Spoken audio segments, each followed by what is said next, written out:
Senhoras e senhores, para apresentar o painel Os Macro Desafios do Poder Judiciário para os próximos 6 anos, 2021 a 2026, são convidados a compor a mesa o conselheiro e presidente da Comissão de Gestão Estratégica, Estatística e Orçamento do Conselho Nacional de Justiça, Dr. Fernando Matos, a conselheira do CNJ, Maria Tereza Willi, o conselheiro do CNJ, Henrique Ávila, e o secretário especial de Programas, Pesquisa e Gestão Estratégica do Conselho Nacional de Justiça, Dr. Richard Kim.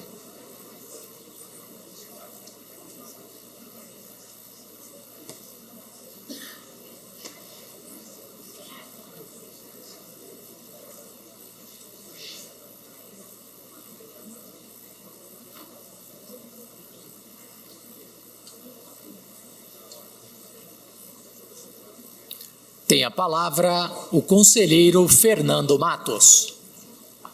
Já apresenta os macro desafios?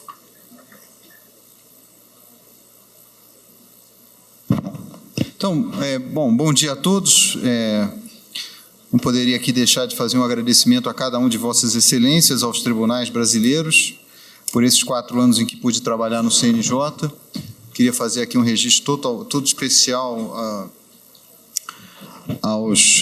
na pessoa, a Vossa Excelência, na pessoa de dois magistrados que são muito importantes na minha formação, desde a época da faculdade e depois na Justiça Federal, os desembargadores Luiz Paulo da Silva Araújo, desembargador Sérgio Schwartz. Queria saudar a desembargadora Terezinha, o desembargador Vitor Laus, também da Justiça Federal, meus colegas de mesa, a quem eu agradeço imensamente por esses 2 anos juntos, e Dr. Richard Paiquim, também secretário de projetos. Tenho que muito desse trabalho que pôde ser feito não teria sido feito sem a dedicação de Vossa Excelência na CEP, ao secretário-geral, ao Superior Tribunal de Justiça pela minha dupla indicação, ao Senado Federal, o conselheiro Henrique, já agradeci na sessão. 2 momentos muito ricos da minha vida foi poder ter sido sabatinado. E vamos então assistir um vídeo sobre os desafios do Poder Judiciário para os próximos 6 anos.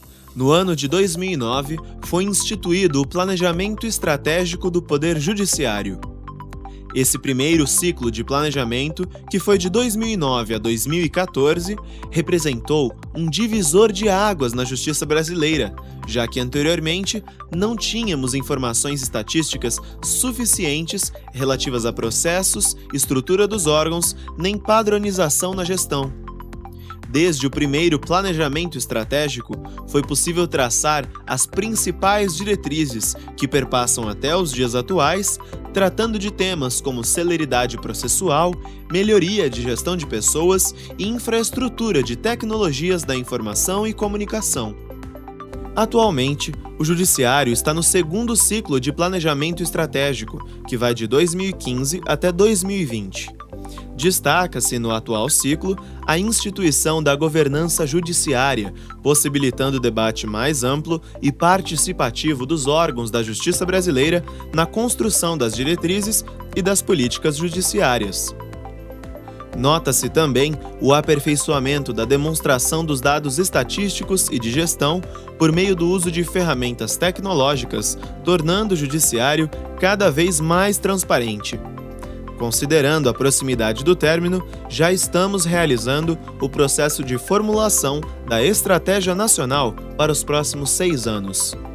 A construção da Estratégia Nacional conta com a participação de representantes de todos os segmentos da Justiça, de forma a contemplar as particularidades de cada tribunal e região.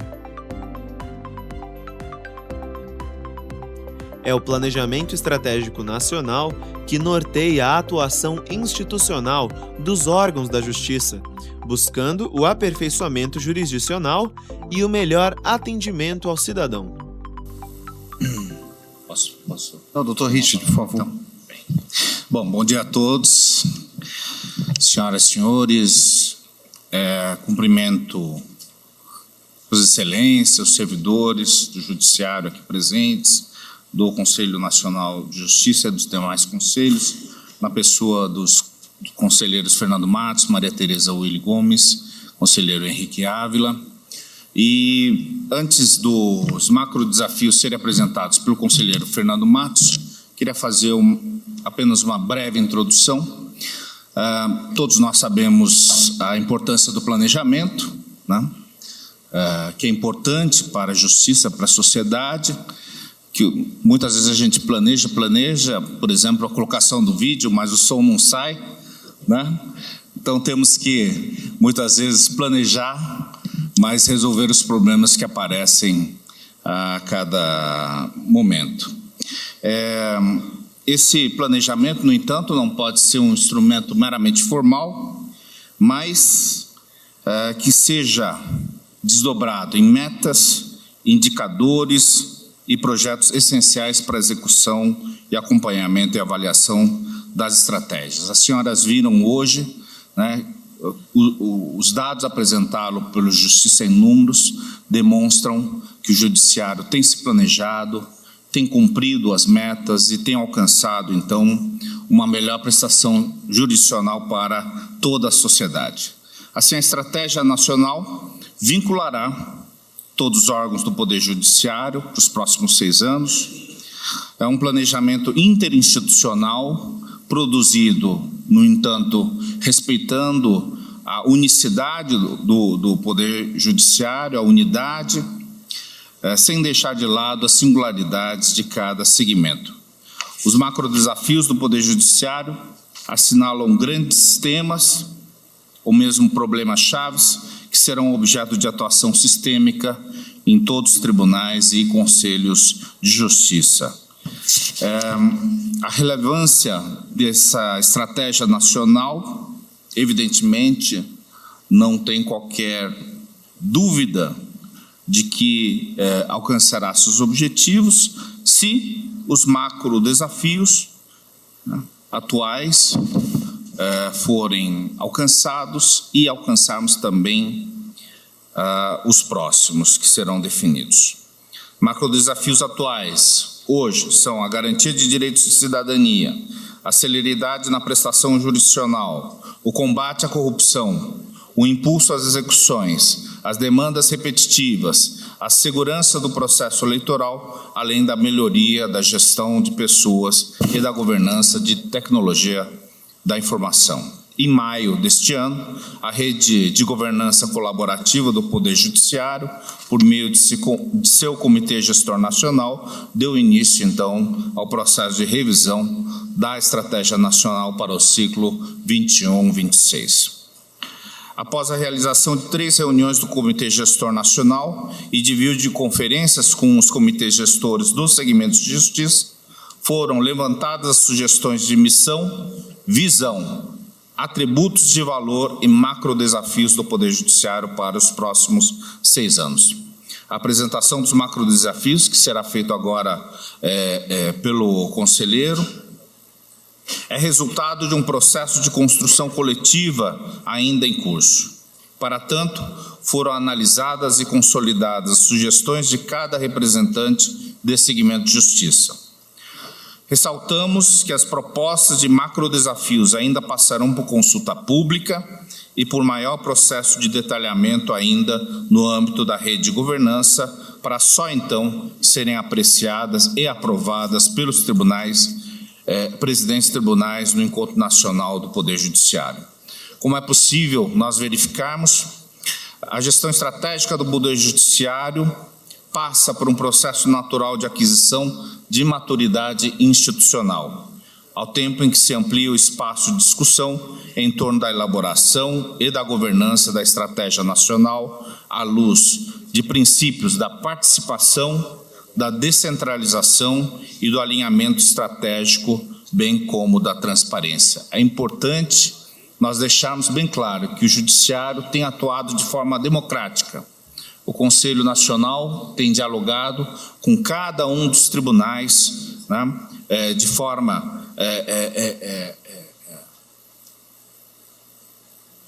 compassada, de forma profunda, e, com isso, podemos destacar o sucesso da execução do planejamento estratégico diante do engajamento dos agentes operadores da estratégia, ou seja, os magistrados, servidores, tribunais, aproximando os debates sobre as questões estratégicas que mais de perto interessam à melhoria da prestação jurisdicional e da cidadania de cada um dos brasileiros.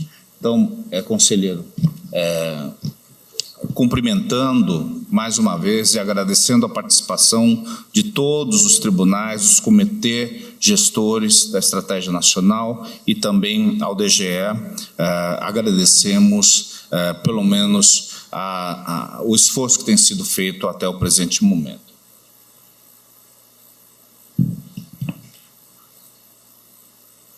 Então, agora, passar rapidamente aos macro desafios do Poder Judiciário para os próprios 6 anos, obviamente que são as propostas que os tribunais irão exatamente debater para uma definição dentro também, como diz a conselheira Tereza Willio, que disse o nosso presidente, do ajuste da nossa participação do Poder Judiciário brasileiro na ODS 2030, né, a importância dessa participação. É muito rápida a apresentação. Passo aqui. Bom, então nós temos aqui... Eu vou aqui, acho que fica mais fácil.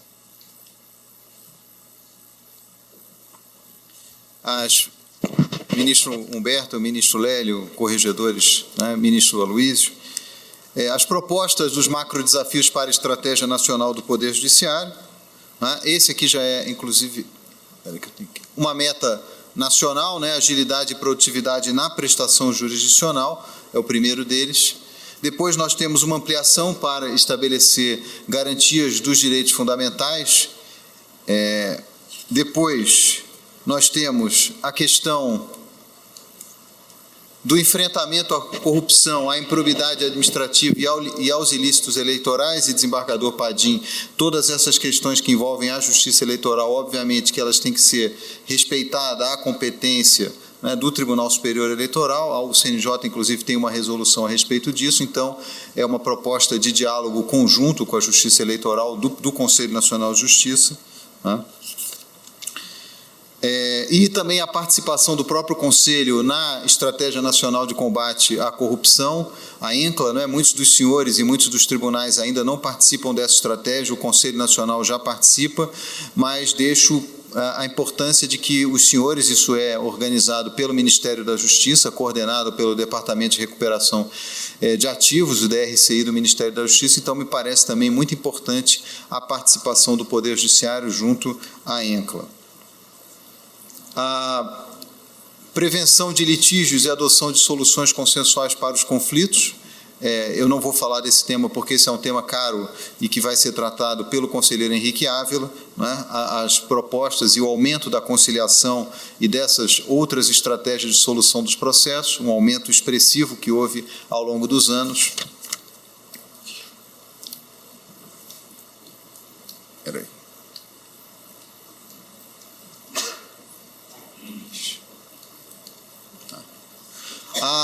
A consolidação do sistema de precedentes obrigatórios. Os senhores todos têm já os seus núcleos de gestão de precedentes, isso é feito de maneira integrada com o Superior Tribunal de Justiça, o Supremo Tribunal Federal. Há uma resolução 235 do Conselho Nacional de Justiça que trata disso. Nós temos um banco de dados que fica à disposição dos tribunais brasileiros. Impulso às execuções fiscais cíveis e trabalhistas, e era uma preocupação dos tribunais também dentro desse macro desafio que já foi incluído no IPCJus, ou na verdade excluído do IPCJus, aqueles processos que eles não tramitam ou que eles não têm andamento por motivos alheios ao Poder Judiciário, né, e que eventualmente tem que permanecer no Poder Judiciário. Então também esse é um macro desafio. O aperfeiçoamento da gestão da justiça criminal, e nós temos vários projetos dentro do Conselho que sem os tribunais não funcionariam, como o mês do júri, enfrentamento à violência doméstica, né, que estão dentro desse macro desafio. Aqui, mais uma vez, o fortalecimento do processo eleitoral, e não apenas a segurança do processo eleitoral, mas de todo o sistema da justiça eleitoral, dentro desse espírito de colaboração, obviamente respeitada a competência da justiça eleitoral. Um fortalecimento da política nacional de gestão de pessoas, o Conselho tem normas a respeito disso, e nós temos aqui especialmente a própria implementação da Resolução 219, vários tribunais de priorização do primeiro grau, vários tribunais celebraram acordos com o Conselho Nacional de Justiça, essa é uma política permanente. Agora há, inclusive, um banco de dados, um painel que pode ser consultado com a situação de cada tribunal para uma avaliação. O aperfeiçoamento da gestão orçamentária e financeira. Nós, na Justiça da União, vamos viver os desafios da Emenda Constitucional número 95 e os tribunais têm vivido as questões relativas ao cumprimento da Lei de Responsabilidade Fiscal, quanto aos limites das despesas de pessoal, especialmente, o comprometimento eventual da arrecadação e os cortes que tem que promover. E aqui dentro também o aperfeiçoamento da administração e da governança judiciária. E, por último, por penúltimo, o fortalecimento da Estratégia Nacional de Tecnologia da Informação e Proteção de Dados, uma preocupação constante da conselheira Tereza Willi quanto aos sistemas que nós possuímos. Nós temos 2 sistemas públicos, doutora conselheira Willi, o PJE e o EPROC, que é um sistema também que funciona e tem sido acolhido por alguns tribunais, que é desenvolvido pelo Tribunal da 4ª Região, e o aperfeiçoamento da política de sustentabilidade, o compromisso também do Poder Judiciário com a proteção ao meio ambiente, e práticas que potencializem a gestão dos recursos públicos. Essas são as estratégias que Vossas Excelências terão que examinar, e eu não sei se já de imediato o conselheiro Henrique, porque também tem um voo, gostaria de fazer o uso da palavra para falar sobre os métodos de solução de conflitos. Muito obrigado a todos.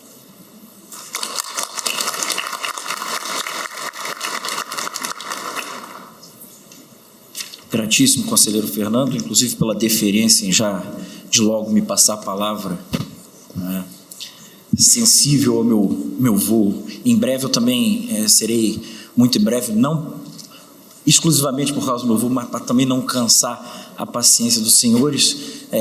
Cumprimento o ministro Lélio Bentes, ministro Luiz Correia da Veiga, nosso Corregedor Nacional de Justiça, ministro Humberto Martins, caríssimo Dr. Richard Paiquim, secretário especial de projetos do CNJ, conselheira Maria Tereza Willi Gomes, coordenadora do Comitê das ODS, que nos conduz muito bem a esse planejamento do Judiciário, como destacou a Procuradora-Geral Raquel Dodge, o ministro Toffoli, presidente, o primeiro judiciário do mundo a aderir a esse programa importantíssimo. Eu, dia desses, estive no colégio do meu filho, e ele ainda com 7 anos, mas eles todos já estudando a Agenda 2030 da ONU, nas paredes da escola, essas metas, as ODS, os planejamentos todos colados e tal. Em inglês, a escola é bilíngue, mas nós aqui no CNJ, em português, fazemos a nossa parte e introduzimos. Então, tive uma satisfação pessoal, por conta do meu filho, de vê-lo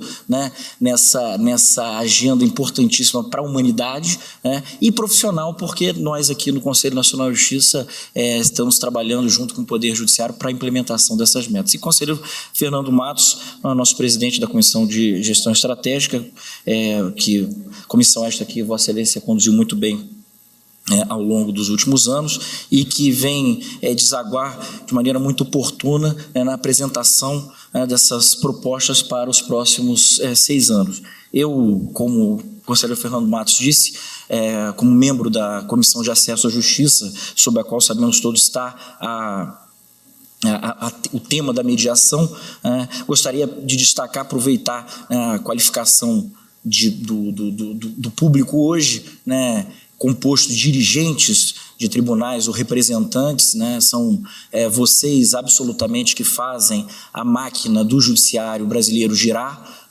O Conselho Nacional de Justiça, de alguma maneira, coordena o planejamento estratégico no sentido de uniformizar políticas, e fazer o que nós estamos fazendo hoje, reunir a todos para um debate muito saudável, troca de experiências, para que cada um, evidentemente que observando a realidade de cada localidade, mas também sem perder de foco as missões do Poder Judiciário, são vocês que dão andamento a tudo o que é importante para o Poder Judiciário e, em última análise, para o judicionado brasileiro. E no que diz respeito à proposta número 5, a proposta número 4, que o conselheiro Fernando Matos fez referência, né, da prevenção de litígios e adoção de soluções consensuais para os conflitos, nós já tivemos uma notícia muito boa hoje apresentada pela competente Gabriela, do Departamento de Pesquisas Judiciárias, que é exatamente o aumento do número de CEJUSCs, né, dos Centros Judiciários de Solução de Conflitos, nos últimos 3 anos, um aumento muito relevante de cerca de 63%, né? Ou seja, em 2018, que é o ano a que os dados se referem, são, então, 1.088, né? Se eu anotei bem aqui os números apresentados pelo Novo Justiça em Números, o que é, sem dúvida nenhuma, um dado bastante alvissareiro para todos nós, né, que estamos no momento, desde fundamentalmente a 2010, que foi quando do advento da resolução 125 do CNJ, que instituiu essa política de soluções adequadas de conflitos, e os tribunais, desde aquele momento, passaram a adotar como uma de suas prioridades a estruturação deste ambiente de mediação e conciliação. O Código de Processo Civil, sabemos todos também, é de 2015, com vigência a partir de 2016, emprestou uma sofisticação muito maior a essa temática, né, conjuntamente com a lei de mediação que veio de maneira contemporânea ao Código, e isso nos tem facilitado muito a vida, porque temos trabalhado não só com os regulamentos do CNJ, mas também com a legislação ordinária, e todos os tribunais têm se mostrado ao longo desses anos muito dispostos a colaborar e têm agido com muita eficiência nessa linha. É preciso que nós, do Poder Judiciário, tenhamos a dimensão, né, de que 80 milhões de causas ou 90 milhões, como nos foi atualizado mais cedo também pela Gabriela, é um número muito grande para um Poder Judiciário. É um número muito grande. Evidentemente, o Poder Judiciário não tem culpa nisso, isso é um aspecto social, né, do Brasil, nós temos inúmeras razões para isso, e o juiz também, como destacado aqui pela doutora Gabriela, brasileiro é um dos mais produtivos do mundo, né, se não o mais produtivo do mundo. E, entretanto, nós sabemos também que a impressão de morosidade do Poder Judiciário é corrente na sociedade, exatamente por conta desse número, dessa avalanche de processos que desembocam todo dia no Poder Judiciário. Para ficar apenas em 2 tribunais superiores, o Supremo Tribunal Federal, ano passado, recebeu 100 mil causas, né?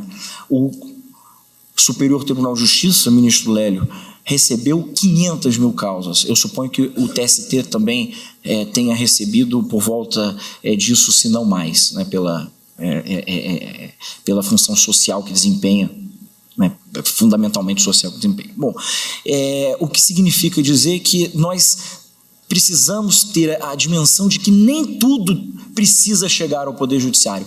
Mais do que isso, há causas que não devem chegar ao Judiciário, e aí a terminologia da Resolução 125 do CNJ, porque aqueles determinados conflitos são adequadamente resolvidos em outra esfera.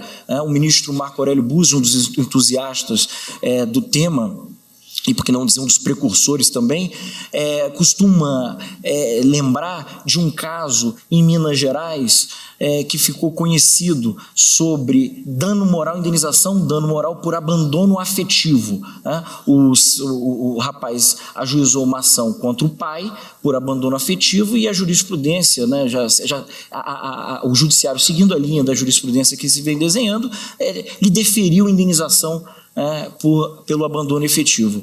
E essa história ficou conhecida porque ele foi a um programa de TV, o rapaz, e chorar. Ele foi chorar porque contou que o pai, de quem ele havia ganho, portanto, a ação judicial,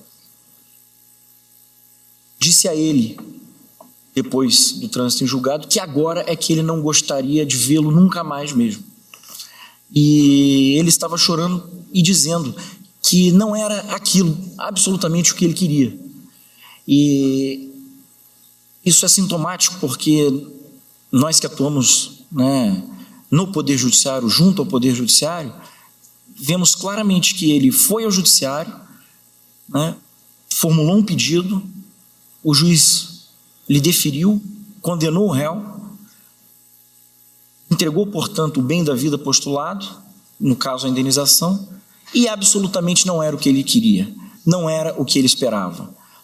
Exatamente porque a solução dos problemas dele, desse problema específico, não estava no Poder Judiciário, né? Daí a modificação muito feliz, né, da terminologia da 125, ao invés de soluções alternativas de conflitos, soluções adequadas de conflitos, né? Alternativas por conta dos ADRs, dos Alternative Dispute Resolutions, mas adaptando a nossa sociedade essa nomenclatura para aquilo que não deve estar no Poder Judiciário, e nós, como membros do Poder Judiciário, devemos sempre levantar a bandeira de saber aquilo em que é pertinente que nós sejamos chamados a conhecer e julgar, e aquilo o que é relevante emprestar para uma outra maneira de solução de litígios. E vejam que o artigo 334 determina, é outro ponto, conselheiro Fernando, que eu gostaria de chamar muita atenção, determina que em todas as causas ou seja designada a audiência de mediação e conciliação. Evidentemente que não se pode obrigar o juiz individualmente considerado a fazê-lo do dia para a noite. É preciso estruturar. A estrutura que tem vindo de forma bastante positiva, né, de bastante célere, eu diria. Nós mais uma vez, destacamos aqui o aumento do número de sejusques no Brasil. Agora, é preciso que essa norma seja compreendida como uma política judiciária das direções dos tribunais, para que os tribunais condicionem os seus juízes a cumprirem esta meta. E o ministro, conselheira Maria Tereza Ariomar Balheiro, costumava dizer no Supremo que muitas vezes a lei é mais inteligente do que o próprio legislador. E nesse caso, não saberia dizer se de propósito ou não, mas ela, ao colocar esta audiência da maneira sofisticada, com os princípios, diferente da do 331 do Código anterior, mas de uma maneira bastante elaborada, ela o faz, inclusive, poupando as partes de maiores dispêndios. Por quê? Porque o réu só vai contestar após a audiência de mediação ou conciliação, conforme o caso. O que significa dizer que o réu tem mais um estímulo para fazer o acordo. E eu digo com muita tranquilidade, acho que é intuitivo de todos. Se em todos os processos brasileiros houver a designação da audiência de conciliação, ainda que em causas que normalmente não haja acordo, mas que as partes e a sociedade, os advogados saibam previamente que o judiciário vai encaminhá-lo para esta forma de solução de conflitos antes de conhecer e julgar a causa, evidentemente que a postura adotada no seio da sociedade será outra, né? Eu mesmo, como advogado, licenciado embora, mas posso dizer com alguma experiência que, havendo audiências de conciliação inicialmente em todos os processos, eu mesmo, junto aos meus clientes, diria a eles: olha, por que nós não tentamos fazer um acordo antes de recolhermos as custas, ministro Aloysio, de postularmos ao Poder Judiciário, quer dizer, de preparar mesmo uma petição inicial que muitas vezes é complexa, que depende, né, de outras avaliações de dados, etc. Por que nós não tentamos um mecanismo de solução adequada de conflito? Eu estou dizendo isso tudo para dizer, para concluir, que é muito importante que nós alteremos a estrutura, né, do Poder Judiciário, né, aumentemos a estrutura dos sejusques, como temos feito de forma muito importante, mas ainda não suficiente, mas sou um otimista e acho que nós vamos chegar lá. E número 1, e número 2, no sentido de que também precisamos estimular a cultura da pacificação dos conflitos na nossa sociedade, algo que também vem sendo muito aprimorado, vem caminhando a passos largos, mas que ainda demanda mais empenho de da parte de todos nós. Por fim, eu gostaria, conselheiro Fernando, de homenageá-lo, né? Vossa Excelência foi um colega muito leal, né? Nos emprestou sua sabedoria, seu conhecimento, embora novo, também sua experiência, foi presidente da AJUF, passou por inúmeras atividades dentro da carreira da magistratura e fora dela, e assim como disse muito bem o ministro Humberto, é um misto de alegria e tristeza, tristeza por não termos mais o convívio diário, né, que temos hoje, mas certamente o nosso convívio será perene, né, com todos os nós, que você, por onde passa, só faz amigos, como fez no Conselho Nacional de Justiça, e alegria por ter tido a oportunidade, né, de ter exatamente esse convívio diário e aprender com Vossa Excelência, com a humildade, com a sabedoria, com a generosidade e, por que não dizer, com a oportunidade, né, que Vossa Excelência sempre tem de falar de assuntos sérios e de maneira muitas vezes jocosa, agradável, que faz dos temas mais delicados se transformarem nos temas mais prazerosos. Muito obrigado pela sua dedicação ao Conselho. Esperamos, nós que continuamos aqui na Conselheira Maria Tereza, e de alguma maneira suprir ou tentar suprir a sua ausência de maneira minimamente satisfatória. Muito obrigado por tudo, meu caro.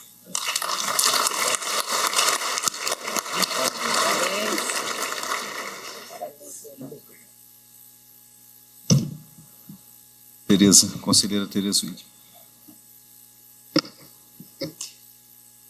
Gostaria de saudar o nosso conselheiro Fernando Matos, conselheiro Henrique Ávila, e ao saudar o conselheiro Fernando Matos, desde logo, reiterar integralmente todas as palavras ditas aqui pelo Henrique. Fernando Matos foi conselheiro por 2 gestões no Conselho Nacional de Justiça, tem origem associativa como presidente da entidade de classe da JUF, emprestou ao Conselho Nacional de Justiça muita competência, dedicação, conhecimento. Ele é hoje o nosso presidente da Comissão de Gestão Estratégica, que tem conduzido também esse trabalho junto aos departamentos, Departamento de Gestão Estratégica, Departamento de Pesquisa Judiciária, e muito do que ouvimos hoje aqui do relato dos resultados, né, da pesquisa judiciária, construção dos requisitos para os selos aos tribunais, se deve a um trabalho diuturno do conselheiro Fernando Matos. Por isso, antes de iniciar a minha fala, gostaria aqui de reiterar o elogio feito pelo Henrique Ávila e dizer, Fernando, que a sua participação no Conselho foi brilhante, com votos precisos, sempre trazendo os precedentes da Casa, do Conselho, do Supremo Tribunal Federal, sempre com uma preciosidade, uma dedicação muito grande em todos os processos que atua. Receba os nossos cumprimentos da Comissão de Gestão Estratégica. Parabéns. A minha fala também será rápida, gostaria de saudar a todos, uma saudação também muito especial ao nosso corregedor, ministro Humberto, nosso corregedor nacional, nosso corregedor da Justiça e Trabalho, ministro Lélio Bentes, ministro Aloysio, nosso conselheiro, também faz um belo trabalho no CNJ, saudar os nossos conselheiros, saudar os presidentes dos tribunais de todos os segmentos de justiça, os magistrados, as magistradas, os diretores dos departamentos de gestão estratégica, enfim, todos que, representando os 90 tribunais do nosso país, estão aqui nesse encontro preparatório, pensando o futuro do Poder Judiciário brasileiro. Ao saudá-los, gostaria rapidamente de tecer algumas palavras, na mesma linha do que foi dito pelo presidente ministro Toffoli, no sentido da importância de se trazer como macrodesafios para o Poder Judiciário, isso dito pelo conselheiro Fernando, pelo conselheiro Henrique, pelo Dr. Richard, que tem feito um trabalho também extraordinário na Secretaria Especial de Projetos, da importância de se trazer como macrodesafios para o Poder Judiciário, expressamente a Agenda 2030 das Nações Unidas. Por quê? Porque nós estamos falando em macro desafios para o período de 2021 a 2026.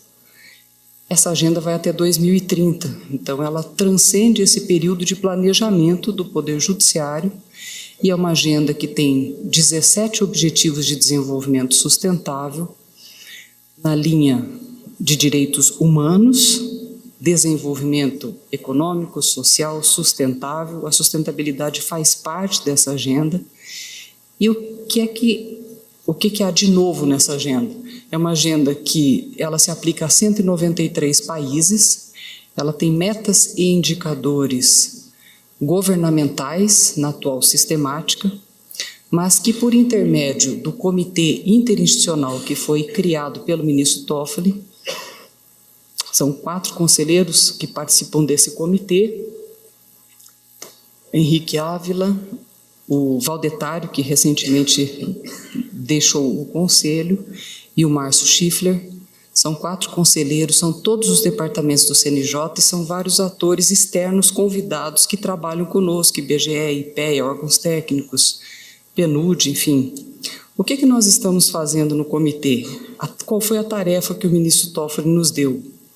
Verificar, pelas tabelas processuais unificadas do Poder Judiciário, que hoje, com muito brilhantismo, e quero fazer 2 saudações aqui, a Fabiana e a Gabriela, DGE e o DPJ, pela apresentação do Justiça em Números, nos mostra que pela primeira vez esse acervo aí de 80 milhões de processos, nós tivemos uma queda de 1 milhão de processos aí nesse acervo, pouco mais de 1 milhão de processos. Esse acervo que o Poder Judiciário produz, são então hoje quase 80 milhões, 78, 79 milhões de processos, todos eles, sem exceção, eles fazem parte das tabelas processuais unificadas por classes ou assuntos. São exatamente 3.200 assuntos. Cada um desses assuntos, o comitê trabalhou no sentido de integrar com os objetivos de desenvolvimento sustentável. Então, esse assunto se refere à educação, esse à saúde, esse ao meio ambiente, esse à parte penal, esse ao direito X. Esse trabalho todo está pronto. Então, na medida em que a indexação foi feita de todos os assuntos das tabelas processuais unificadas, hoje, no somatório, nós sabemos dizer que desses quase 80 milhões de processos, onde está concentrado por ramo do direito a atuação do judiciário brasileiro.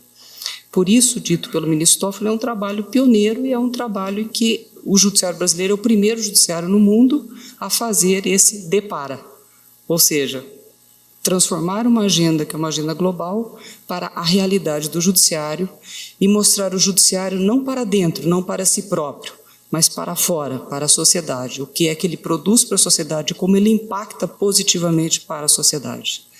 Então, na linha do que foi dito pelo ministro Toffoli, também pela saudação feita pela doutora Raquel, pelo nosso presidente Fernando Matos, Henrique Ávila, enfim, os nossos conselheiros de maneira geral, existe consenso hoje no CNJ nesse aspecto.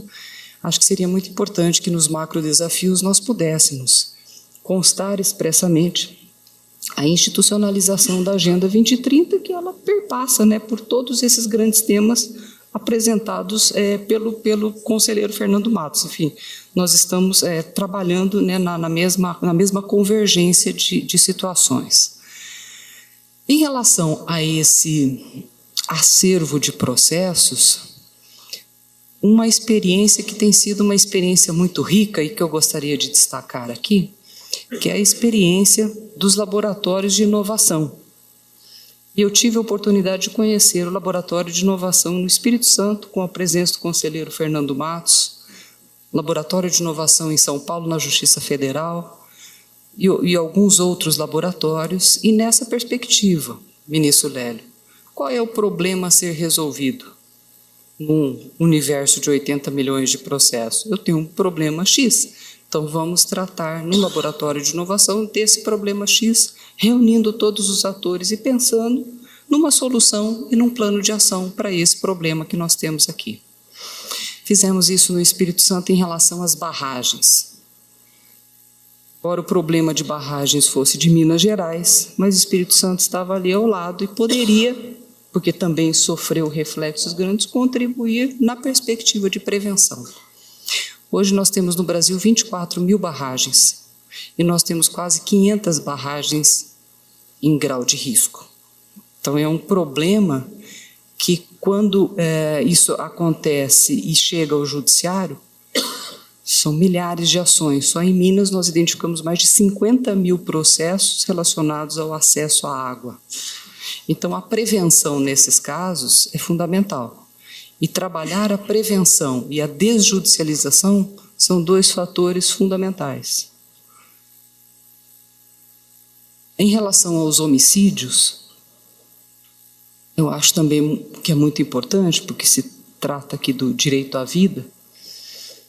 O maior desafio que o CNJ tem, o conselheiro Fernando sempre acompanhou de perto essa questão, o DPJ também com muito afinco, o Departamento de Tecnologia da Informação, e a Gabriela tem se preocupado muito com essa questão, e o ministro Toffoli, prioridade da gestão dele é o quê? Abrir os dados da base de replicação nacional, conhecer melhor quais são esses processos, esses 80 milhões de processos. Isso nos mostra onde eles estão localizados. Então, recentemente saiu um relatório do IPEA. Os municípios no Brasil estão concentrados em 120 cidades. Com base na base de replicação nacional, é possível saber quais são os inquéritos e processos desses homicídios no Brasil todo, porque todos os tribunais encaminham todo mês as informações para a base de replicação. É exatamente esse trabalho que está sendo feito hoje de batimento de informações, em que o Judiciário, pela primeira vez, identificou 800 e tantos mil processos de homicídios no país. E com base nesse recorte, que são os inquéritos e as ações, o próximo passo, cruzamento com 120 municípios onde acontecem as mortes no nosso país. Essa é uma visão estratégica de cruzamento de dados a que se referiu o conselheiro Fernando, que nós temos trabalhado, e por isso a importância dos sistemas, seja o PJE, o EPROC, enfim, né, independente dos sistemas, que é essa visibilidade e esse cruzamento de dados é que mostra para a sociedade a grandiosidade de tudo que é feito pelo Poder Judiciário, a importância dessas informações. Nessa perspectiva, então, o que eu gostaria de deixar de mensagem aqui? Primeiro, a importância da Agenda 2030 como macro desafio e, quiçá, se pensar também, porque o encontro é preparatório, justamente por ser preparatório, é o momento de se pensar. O Judiciário tem hoje 8 metas e as metas são para os juízes. De se pensar numa meta estratégica para os tribunais, uma contribuição dos tribunais, com um plano de ação e apenas um plano de ação no decorrer do ano, para, nesse plano de ação, analisar qual é o assunto de maior judicialização, é esse assunto, e qual é a proposta para reduzir essa judicialização. E não apenas reduzir a judicialização, pensar na prevenção de litígios em relação a esses assuntos de maior judicialização. Isso pode fazer com que esse número de 80 milhões de processos do acervo, que houve uma redução de 1 milhão, uma meta como essa, por tribunal, um plano de ação para os assuntos mais judicializados, nós conseguiríamos com maior velocidade encontrar soluções de desjudicialização ou de prevenção.